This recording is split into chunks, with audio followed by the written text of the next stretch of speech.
Suppose you just got married and finally started to thrive after struggling with a tight budget. Then let's suppose that simply out of envy, people repeatedly do whatever they can to ruin your livelihood. How would you react? Should you not fight for your rights? In a similar situation, Isaac decided not to fight, and it wasn't out of cowardice or weakness. While trying to understand God's will about a place to live and thrive, Isaac decided to believe that in all things, even the abusive behavior of his neighbors, God works for the good of those who love him, who have been called according to his purpose.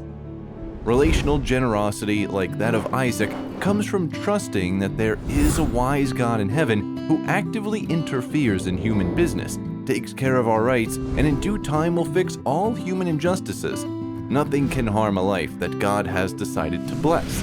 If God is for us, who can be against us? He who did not spare his own son, but gave him up for us all, how will he not also, along with him, graciously give us all things? Those who accept the lordship of Jesus consider themselves God's stewards.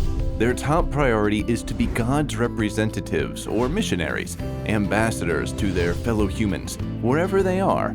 They do not despise wealth, but they see wealth as an entrusted talent that comes from God for a purpose, to support them in their mission. Missionaries are frequently mistreated and abused, and some of them have even died for Jesus' cause. Like Isaac, they do the most they can to preserve relationships with those they are trying to save. After all, how can you work for the salvation of those you fight? Christ, our example, did nothing to vindicate or deliver himself. He committed his case to God, so his followers are not to accuse or condemn or to resort to force in order to deliver themselves.